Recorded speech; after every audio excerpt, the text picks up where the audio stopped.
The date is February 7th, 1997. The survivor is Edith Imbach. Name at birth is Koch, K-O-C-H. Interviewer is Gloria May. The city is Plantation, Florida. The country is USA. The language is English. Today is February 7th, 1997. I'm here to interview Edith Imbach. My name is Gloria Imbach. Imbach. Imbach. My name is Gloria May. We're in Plantation, Florida, USA, and the language is English. This is tape 1. Thank you for being here. We'll begin if you can please tell me your full name. My full name, Edith Imbach nee Koch. And where were you born? I'm born in Offenbach, Germany, which is close to Frankfurt. And when were you born? October 26, 1911. That makes you how old now? 85. And how big of a family did you have? I have one daughter, and I have 3 grandchildren and 1 great-grandchild. And tell me about your parents. What were their names? My parents, my father's name was Alfred Koch. My mother's name was Elizabeth Koch. We want a person named Wittenberg. And And did you have any brothers or sisters? I have one sister by the name of Liesel. And is she older or younger than you? She's what? Is she older or younger? She's 5 years younger. Can you tell me a little bit about your childhood growing up in Offenbach? Did you grow up in Offenbach as well? I grew up in Offenbach. Both of us went to school first in Offenbach and then went to high school in, as a matter of fact, the gymnasium in Frankfurt, where we had to commute. It wasn't too bad. And I spent there all my young years. And then I was, I think, 17 or 18. I wanted to study music. My father didn't like that because he says I'm not talented enough to really be a musician. I could only end up in an orchestra. So they made me go to Berlin. There was a school for technical assistants, medical technical assistants, and they sent me there to learn that. They thought that is a better profession for the rest of my life. So they sent me to Berlin, where I was all alone and very lonely. What year was that? That was, I was about 18, 19, something like that, so about 30, around 30, give or take a little. Don't know exactly when it was. And so I went to school there 2 years, I graduated, and then I had jobs in Berlin. One with a big hospital, all in laboratory. And then I worked for some doctors. One was a surgeon, one was an eye doctor. Matter of fact, I stayed in their house because I really didn't have a home. I lived otherwise in furnished rooms. And so that went on a couple years, and was nothing really worthwhile to talk about. Okay, before we go ahead, how did your father earn his living? How did your father earn his living? My father had in Offenbach. Offenbach was known as a leather city, and he had a business. He made or imported leather-related things like linings for leather things, and it was that's where he worked, and it was his own company. He got that from his father, and he was not very happy with it because he was a musician by heart also. But they made a good living. And about how large was Offenbach? Offenbach, that time, oh, I don't know, minor city, but I really couldn't tell you. Compared to now, of course it's much bigger. Would you say it was in the thousands or larger than that, hundred It thousands? was not a village, it was a city. And how big, how could I compare it? Size, I don't know. Okay. Do you know about how large the Jewish population was in Offenbach? About what percent? Yeah, we had quite a few, quite a few. And we used to, where we lived later, Kaiserstraße, they walked by to go to the synagogue on Saturdays, and we used to look out of the window what they were wearing. And what The were they newest wearing? fashion. Oh, they So were. that was all when we were teenagers. Do you remember any kind of discussions that you had about that? No, not No. really. I mean, that was daily life. And what religion were you at that time? I was always Protestant.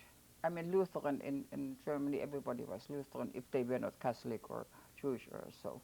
Did you have any close friends who were Jewish? Yeah, I heard, didn't, for us it didn't make any difference whether they were Jewish or what religion. We were all in the same school, and sure, I had friends, yeah. Did you go to church regularly? Not really. No, we were not, the whole family, we were not really church goers. We went there on holidays, and uh, we had our own belief. I mean, like me, if you want to know that, I mean, I believe in God. God is the same for all religions, and I can pray when I don't need a church to pray, if I may say that now. If I see a beautiful sunset or I see the mountains or the ocean, then I can pray. And I prayed a lot during the war. Every morning when we woke up, my God, I'm still alive, thank you, God. You know, or when the bomb falls next door, I never forget that. The bomb, you know, when they come there, boom, boom, closer and closer. And I was sitting there, you know, then you really pray. And the bomb stopped. Well, anyway. Can you remember the time when Hitler first came to power? I think it was about 33 we knew about him. We always thought, oh, that's a crazy, he never will make anything. We didn't believe in him, not at all. Oh, he will be gone. And then Hindenburg came as you know, the head of the state, and Hitler, who's Hitler? He wasn't even German. No, we didn't believe at all. I never thought he would go that far. And we were not scared at all, you know. When did things start to change? Later on in the 30s, when we first heard that he didn't like Jews, and that he even deported some, but there were very few. They were deported in the first years and we thought, oh well, they put them together in some camps. We didn't know there's a thing like concentration camp. We thought they put them in camps and they have to work or so. But it got worse and worse and worse. Of course, more and more Jews, friends of ours, others we knew, were deported. And What year was this about? that was about, it got worse, let's say, towards 39, when they had that, you know, the crystal night, when all Jewish stores were Do you banned. remember that night? Yeah. Can you tell me exactly where Yeah. you were and what was happening? Well, I was at home, and we lived in a neighborhood then where there were no stores, so This I was- really didn't know about it. The next morning, when I heard about it, we went out and looked at it and saw all those stores ruined and you know, the glasses broken and windows and all. And then we started to get scared. Now, that was a time about when I met my husband, my later husband. And we became very good friends, and one day he asked me, he had a visa to go to America with his mother. And he asked me, would I like to go with him to America? And that was all I wanted to hear. And of course, you know. So we became engaged, and by that time, can I jump now to... Oh, let's back up a little. Tell Yeah. me how it is that you came to meet him. How did you meet your husband? Friends introduced us. Were you... We were out out on the outing on the Sunday, and on the lake somewhere, and he came along and I came along, so we met, and What was his name? Heinz Imbach. He later changed it to Henry when he came to America.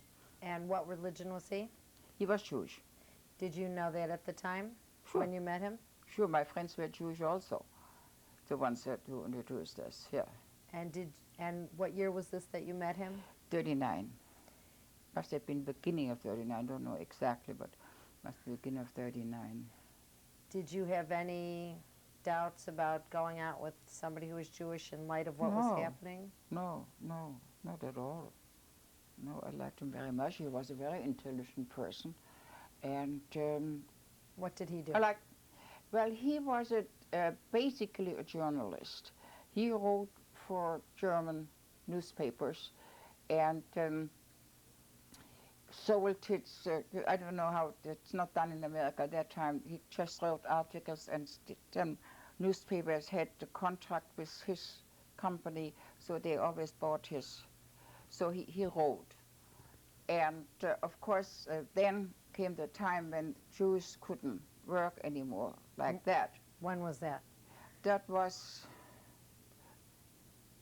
was before I knew him. That must have been 37, maybe even earlier, that he lost his job.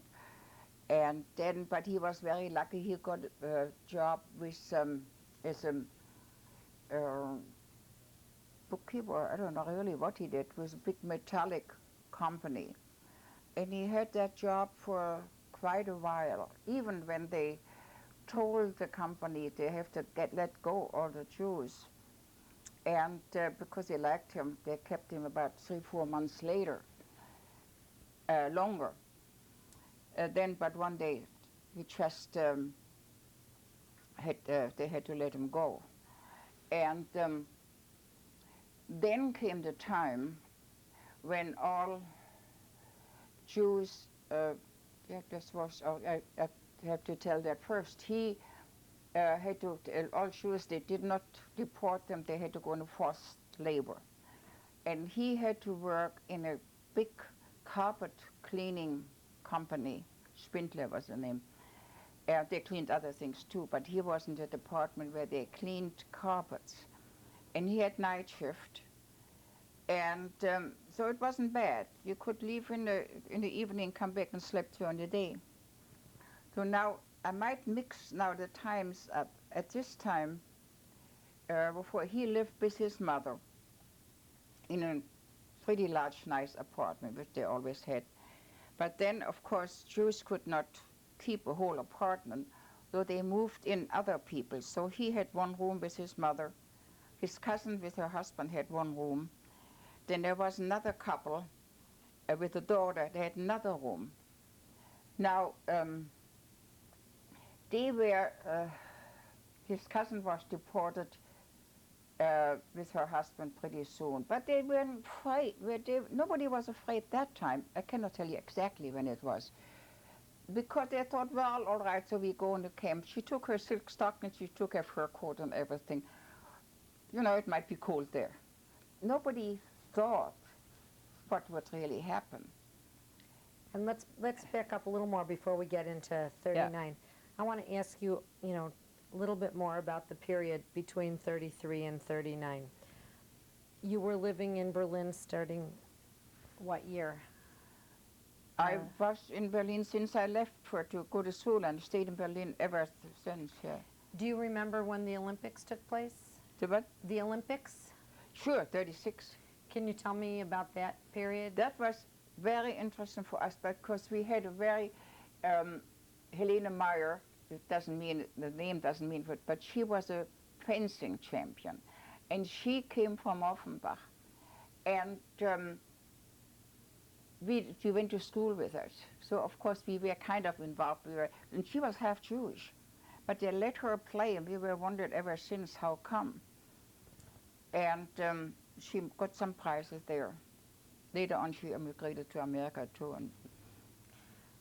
And yeah, the Olympics, yeah, but otherwise, as Were I you said, seeing, can you remember any other rules that affected the Jews at about that time, about 36? but that time, No, I know some other people, they were Jewish, they did not let them play in the Olympics. Helene Meyer, as far as I know, uh, I might be mistaken, was the only one they let play because she was probably so sure that she would get a prize.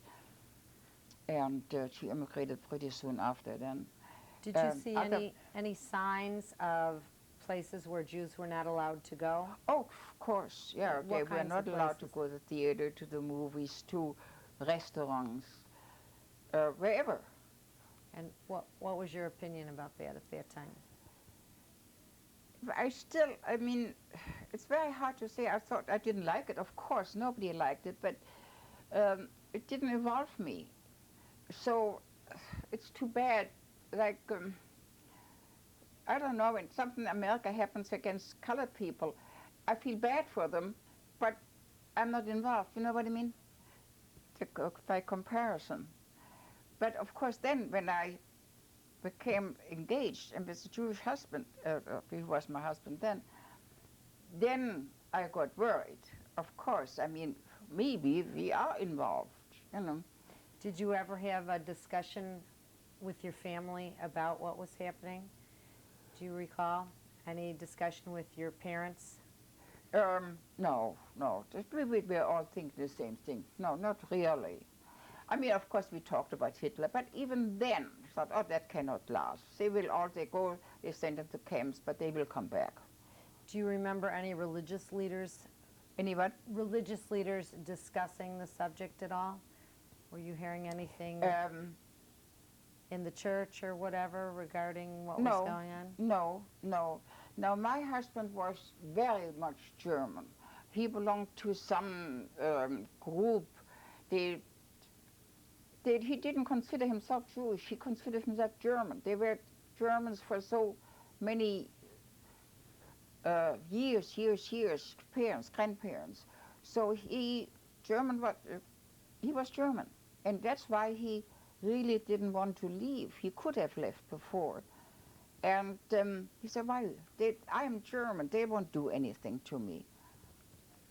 He was mistaken. So later on, that must have been maybe 37, 38, but before I knew him, he got scared too. He thought, well, maybe his mother and him, we better leave too. So he had relatives in, excuse me, in America, and they gave him visas. And so he had everything ready, and that's when he asked me to go with them. But then the war came, and the American consulate closed, and his number wasn't on. So we couldn't get out. So that was, of course, bad, because by that time now it was, we were afraid. We were scared, really. What did you think might happen? Well, because more and more Jews were deported. The families lived in, like his cousin and that other family in his apartment, they were all gone. And I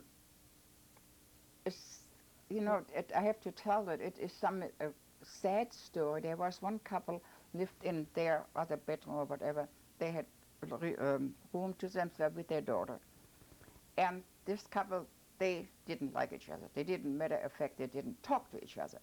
They put little notes on the door, buy some butter, buy this, and I did this. They didn't talk to each other. So the girl was 15. And one night, of course, we laughed about it. We thought it's funny. There was a note on the door, and I read it. I thought, my God. She wrote, Susie is deported. They picked up Susie today from the work. Don't forget to bring some salt home. Those things, anyway. And matter of fact, that couple, he was Jewish, she was not Jewish. As I said, they hated each other. But when he was picked up, she went with him. She could have stayed home. She could have divorced him. But she went with him. We never heard from them again. So, I mean, there's also little stories in between. Do you remember what their names were? No. And the relatives that lived with your husband, did he have any news from any of them? No. Did you have any idea where they had gone to? Nope. No, we never heard from them again. How about general things that were happening in Germany? Was it getting better to live in Germany before the war? Oh, Or no, it's getting worse. I mean, compared, now I was much more conscious of the Jewish business. And it's not only the Jews they killed the, I don't have to tell you that, they killed whatever. And how about your everyday living, though, the economy and things? How was it? it was all right. I had a good job. And matter of fact, by that time, for years, I had ran a little laboratory. And we made medicine for tuberculosis. It was something special. It was a very small place. I was the only one there. The bosses were, the owners were, lived in Hamburg, and there was one doctor. He gave this medicine to patients, and he traveled around with that medicine. And so he came to Berlin once in a while and checked with me, and I made the medicine and sent it out to him. And that was our blessing that I had that place. So it was a normal life, really. And when we heard about the war, my mother came from Offenbach. She lived there alone. She thought, well, in the war, maybe we better live together. So we moved together, and we had a little apartment. And where was your father?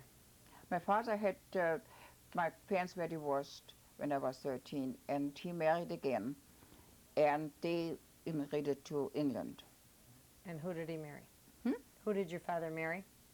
Her name was Annie Cohn, and she was, I liked her very much, and we visited them in England. Matter of fact, I think it was 39 when I visited them first time. My grandmother, his mother, lived with them too. And I visited them, and we went on a ship. I don't know why, but I had some, those Jewish friends, they introduced my husband to me. They were immigrating to England. And I went with them, and I wore all their jewelry, because they were not allowed with the check to take anything out. I wore about 3 watches and all those things so to get it safely to England. When was that? What year about? That must be also 39. Yeah. About what time of year, do you recall? It was in the summer. I don't know exact date. So you were allowed to take jewelry out? I was, but they couldn't. They couldn't take anything out, so that's why I wore and carried all their money and carried all whatever they had. We didn't travel together. I don't know why they chose a ship. Maybe it was safer. And they had some friends in England where they stayed, and then they went to America. What ship? Later. Do you know what ship you were on? No. And where was your father in England? In Cardiff, that's in Wales. And they were very lucky in as much that the English, they had lots of miners in that neighborhood. They didn't work because they're close to mines. And they built a little kind of city with 1-story factories, and anybody who could come from England and hire at least 10 miners to work for them. They got a factory, they got some money to start, and could live there. So that's my father got that. Why did your father move to England? Because of Hitler, because of a Jewish wife, and he wanted to get out. Even so, everybody could when he could, and he was lucky because the English were didn't like to take. It was very hard to get a visa to go to England, but they were lucky and they got that factory, and then came the war, and they got bigger and bigger because then they worked for the government. They made knapsacks and belts for the army and things like that. So they had a very nice there. They had a nice house. Did you have any discussion with your father about marrying somebody who was Jewish? Of course not. Of course not. No. And how about with your mother? Did she have any opinion No, about the second no, wife being no, Jewish? No. Was your father a very religious person? No. And how about your stepmother? Was she a religious person? No, none of really was religious as such. No. And before we get into 39, just a couple more things. Do you remember any newspapers or movies at the time that had things that you considered propaganda? Of course, Again. everything was propaganda. Okay. The speeches and the mass, he got the masses in. I heard one, he had some, I can just cannot.